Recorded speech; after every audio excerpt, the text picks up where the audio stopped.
करके जा रहे हो, मालिक का नाम लेके जा रहे हो, परोपकार करके जा रहे हो, अच्छे आचरण करके जा रहे हो, तो आपकी उन्नति हो गई। और अगर ऐसे जीवन बर्बाद करके नष्ट हो गया और शरीर छूट गया तो मनुष्य जीवन जो दुर्लभ कहा गया है उसकी दुर्लभता का लाभ नहीं ले पाए। श्री हरिवंश महाराज जी, मैंने कुछ ही दिन पहले कॉलेज जाना शुरू किया। वहाँ जब मैं अपने सहपाठियों से बात करती हूँ तो हमेशा लड़कों और अपने बॉयफ्रेंड्स की ही बात करते हैं, जिसकी वजह से मुझे उनसे बात करना अच्छा नहीं लगता। जब बात नहीं करती तो अहंकारी कहते हैं। वो अहंकारी ठीक है, लेकिन बात करना ठीक नहीं। अहंकारी वो हमको कहें या हमको बेवकूफ़ कहें या पुराने ज़माने की कहें, ये बात ठीक है, लेकिन हमको ऐसे बच्चों से बात नहीं करनी जो हमारे अंदर गंदी बातें डालें, जो गंदे संस्कार डालें, जो गंदे मार्ग में बढ़ने के लिए कहें। मित्र वही होता है जो अच्छे मार्ग में बढ़ावे, कुपंथ का त्याग कराकर सुपंथ में चलावे, उसे मित्र कहते हैं। बिल्कुल आप अपने को सुरक्षित रखिए। देखो, जब तक आप पढ़ाई में हो, जब तक आप अपने जीवन को आप पढ़ाई में हो, जब तक आप अपने जीवन को किसी पद पर, किसी उन्नति पर ना, तब तक मनोरंजन में मत लगो। ये जो देह का गलत संबंध है, ये तुम्हारे मन को इतनी जल्दी खींच लेगा कि फिर पढ़ाई में भी मन नहीं लगेगा। आपको अपने मम्मी पापा की आज्ञा का पालन करने का मन नहीं लगेगा।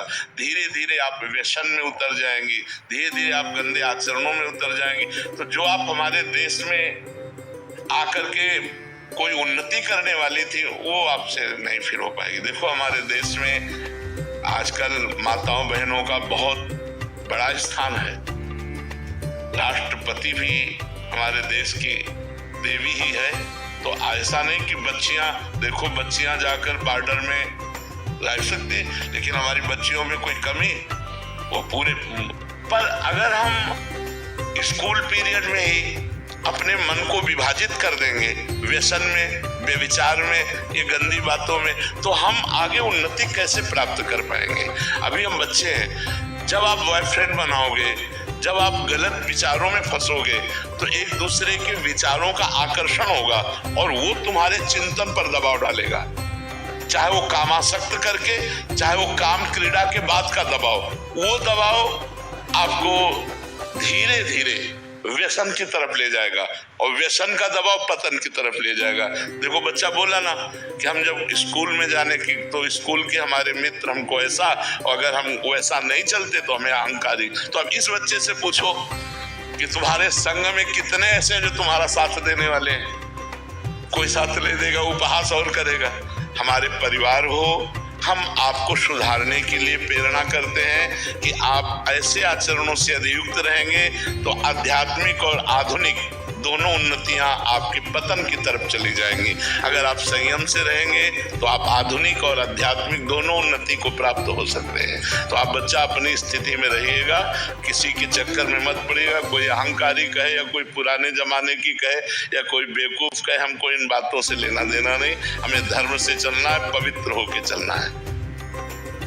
से लेना देना नहीं, हमें धर्म से चलना है, पवित्र होके चलना है। आयुषी मिश्रा जी, मथुरा से। राधे राधे महाराज जी। महाराज जी, मैं भगवान हनुमान जी को इष्ट मानती हूँ एवं सीताराम जी का जप करती हूँ, परंतु मुझे कृष्ण भगवान और दुर्गा माता से भी प्रेम है। देखो, अभी प्रेम नहीं है, बात समझो। अभी प्रेम नहीं है, अभी उपासना और साधना चल रही है। तो जिधर देखो उधर अपने ही प्रभु हैं। दुर्गा जी में देखो तो अपने प्रभु दिखाई देते कि माँ है, भगवान शंकर में देखो तो पिता है, गणेश जी में देखो तो बप्पा है। जहां देखो अपने प्रभु दिखाई दे रहा है, लेकिन इसे प्रेम नहीं कहते। ये उपासना है, भक्ति है, लेकिन जब प्रेम आएगा वो एक में होगा। प्रेम गलियति सांकरी तामे दोनों समाए, फिर एक में होगा। हमारी जबान कट जाए अगर दूसरा नाम निकले, रसना कटो जो अन रटो, निरख अन फुटो नैन, श्रवण फुटो जो अन सुनो, श्री राधा जसवैन। देखो, उद्धव जी समझाने आए गोपी को कि श्री कृष्ण ब्रह्म है, आत्मा है, वो कभी तुमसे विलग हो ही नहीं सकते।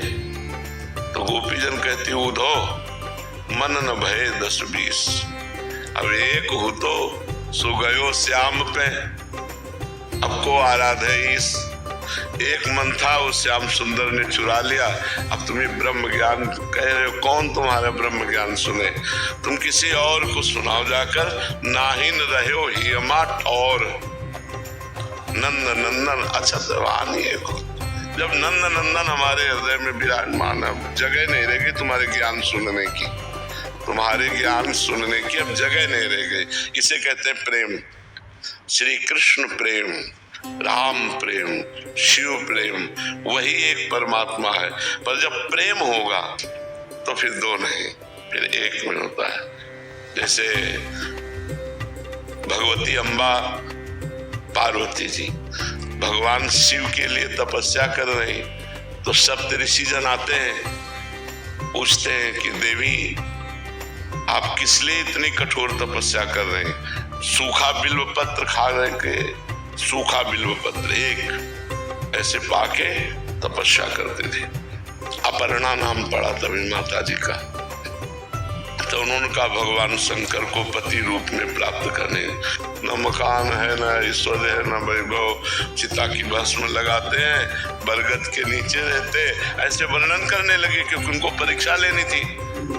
हम तुम्हें ऐसा दूल्हा दिलाते हैं जो त्रिभुवन पति है, भगवान श्री हरि। तो माता जी ने क्या कहा था? माता जी ने कहा महादेव अवगुण भवन और विष्णु सकल गुण खान।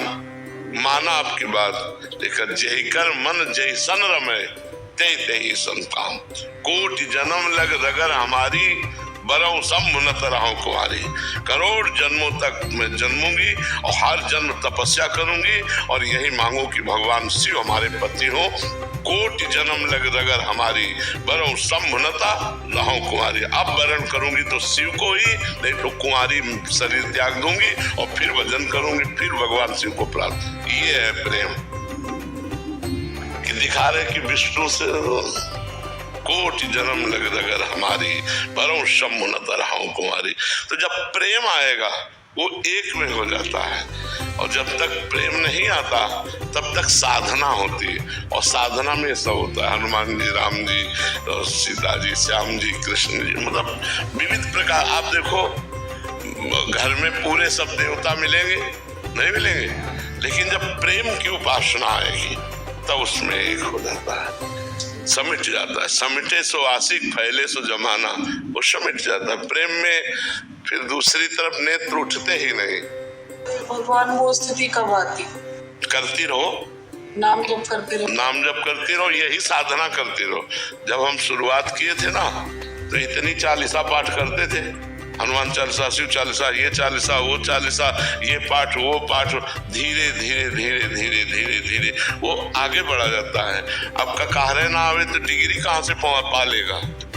ककाहरा सही ढंग से आवे तो धीरे धीरे फिर वो डिग्री तक पहुंच जाएगा। तो हमें साधना यहाँ से शुरू करनी है, आगे भगवान खुद रास्ता दे देंगे। सही चल रहे हो, कोई गलत नहीं है, पर धीरे धीरे प्रेम की जब बात आएगी तो प्रेम गलियति सांकरी तामे दो न समाए, उसमें एक ही निश्चय हो जाता है, शिव तो बस शिव शिव शिव। अब नरक मिले चाहे स्वर्ग, हमें इसकी परवाह नहीं। अब मैं शिव को नहीं छोड़ सकता। राम तो राम राम राम, बने तो रघुवर ते बने, बिगड़े तो भरपूर, तुलसी और अंते बने, ताबर में बेधूर। ये तो मतलब ये प्रेम का विषय है।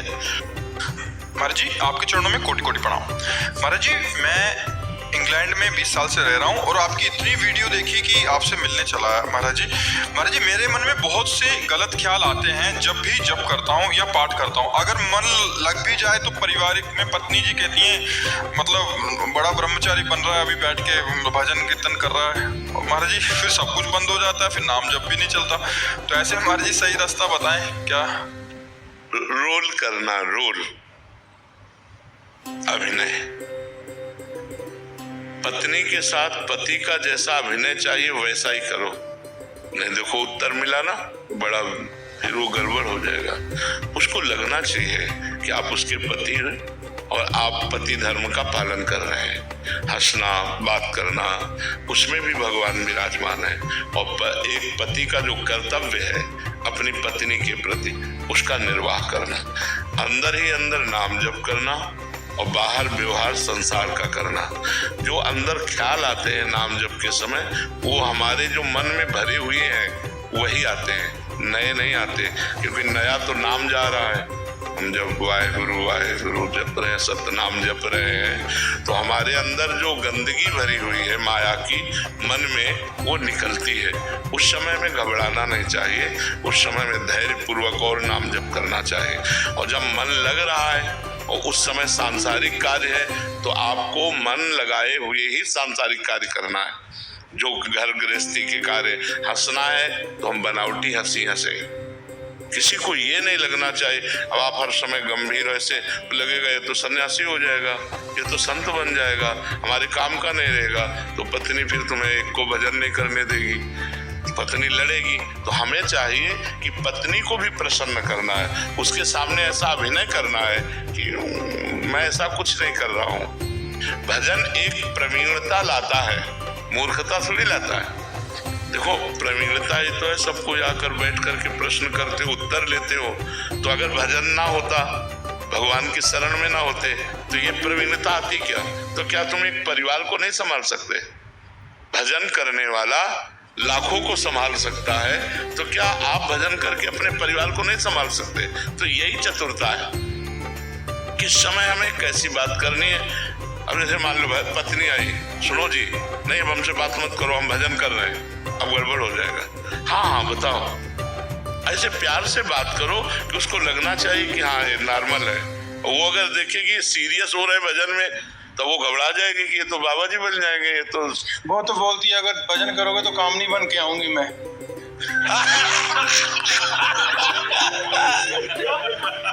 ये, और अगर तुम ठीक का विलय करोगे तो अर्धांगिनी बन के रहेगी। ठीक का उसने ठीक है। शार्दुल पटेल जी अहमदाबाद से। राधे राधे महाराज जी, आपके चरणों में कोटि नमन। महाराज जी मैं एक व्यापारी हूँ और मेरा काम करना और व्यापार बढ़ाना अच्छा लगता है मुझे। उसमें कभी आगे से पैसा अटकता है तो हमारे व्यवहार भी ऊपर नीचे होता रहता है, तो क्या इसका हमें पाप लगता है या नहीं? व्यापार बढ़ाने में ऐसा लगता है कि ज्यादा लोगों को काम मिल रहा है, पर इस चक्कर में हमारा जो भजन मार्ग है वो छूटता है महाराज जी। तो क्या इसको बढ़ाने का अंदर उत्साह रखना चाहिए या रुक जाना चाहिए? नहीं, करना चाहिए, व्यापार करना चाहिए। जो हमारे समाज के लिए, परिवार के लिए, हमारे खुद के जीवन के लिए आवश्यक है।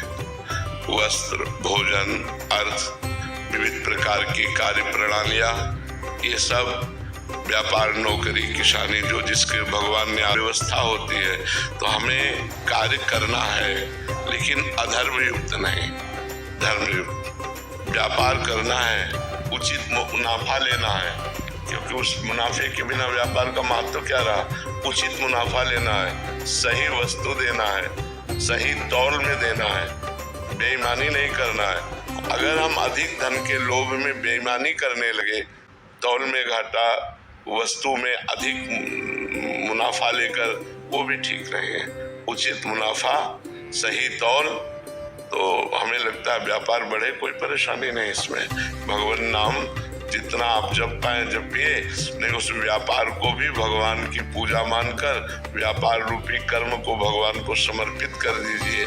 जब युद्ध रूपी कर्म भगवान की पूजा हो सकता है, तो व्यापार रूपी कर्म भगवान की पूजा क्यों नहीं हो सकती? भगवान की पूजा केवल अगरबत्ती, धूप बत्ती या आरती मात्र नहीं है। चराचर जगत में जो भी कर्म कर रहे हो, वो सब भगवान की पूजा मान करके करो।